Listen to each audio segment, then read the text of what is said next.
गतकाली विलंबित राति रे एक शिव मंदिर रे दुर्वृत्त माने पसी लूट करिसेंती।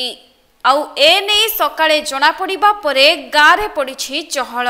मयूरभंज जिला बिजातड़ा ब्लॉक रायरंगपुर ग्रामांचल थाना मुंडाठाकुरा पंचायत स्थित मुंडाठाकुरा ग्रामर एक शिव मंदिर रे घटिछि एपरि अघटन, जहाँकि दुर्वृत्त माने विभिन्न पूजा सामग्री सहित दान बाक्स चोरी करि नेथिबा नै मंदिर कमिटी पक्षरु थाना रे लिखित अभियोग होईछि। आया गतकाली राति चोरी होईछि। कोठी चोरी होला? मंदिर रे। ओ मंदिर?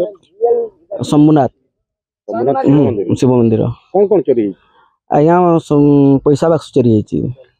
केते तिला सेते? 5 लाख टका भीतर थिला। आउ कोन जिंस होंडा फंडा थिला। एरा प्रथम चोरी होईछि ना आगु के होईतिला? ना आगु थरे चोरी होईतिला। आगु केते होला सेते?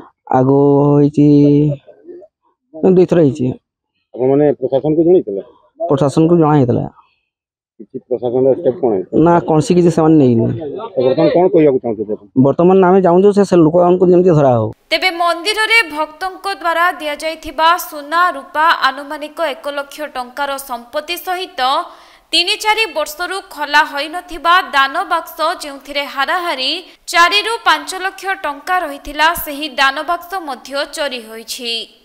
एनी सकाळु सकाळु पूजक देखिबा परे संगे संगे ग्रामवासी को जणाइबा सहित ग्रामांचल थाना रे अभियोग करिथिले। सेपटे खबर पाई पुलिस टीम घटनास्थल रे पहुंची तदंत करिबा परे दान बाक्स मंदिर ठारू 1 किलोमीटर दूर बडमतलिया नदी कूल रे पड़िथिबा देखिबाकू मिलिछि। तेबे रायरंगपुर ग्रामांचल थाना अधीन रे बारंबार एहिपरि चोरी डकायती हेउथुबारु ग्रामवासींक पई एहा चिंतार विषय पलटिछि। तेबे विभिन्न समय रे एही गाँ रे चोरी हेउथिले मध्य वर्तमान पर्यंत पुलिस हातरे चोर धरा पडु नाही। सेहिपरि पुणी आउ एक चोरी घटना सामना को आसीथिबारु पुलिस ए दिगरे सठिक तदंत करी चोरंकु धरंतु बोली ग्रामवासी माने दाबी करिसंती। देखंतु गतकाली राति आमे चोरी हे साला परे सकाळ उठिकी आसीके देखला बेलको सेही जे मंदिर सफा करंती से आसीके गाँ लोक को जणाइले। हमर मंदिर कमिटी समस्त आसीके जेते बेलको देखिलु से समय मंदिर दान बाक्स आउ पितल हंडा सब आ सुना गहना जहा थिला सबू चोरी होईछि। तापर आसीके आमे थाना रे एफआईआर देलु रायरंगपुर रूरल थाना।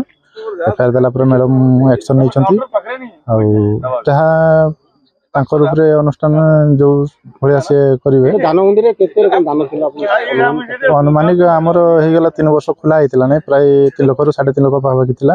आ पितल हांडी गुडा थिला 3-4 टा केते आ तापर सुना गहना जहा थिला। आ एरा प्रथम थोर चोरी होईछि गारे ना आगु के हो? हां आगु प्राय से घर पसिकरी से मानस दास घर चोरी हितला। तापर एटा सेकंड मंदिर रे चोरी होईछि।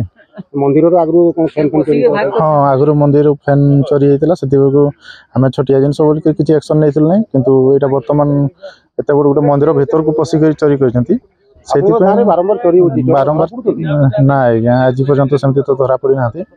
बारंबार चोरी होछि। एबे आप कोन चाहउछंती, कोन डिमांड रखुछंती प्रशासन ऊपर? हम प्रशासन ऊपर चोर को धरा जाऊ बोली की आशा करछु। मयूरभंज जिला रायरंगपुर रु सुनील महापात्रंक रिपोर्ट कोणार्क लाइव।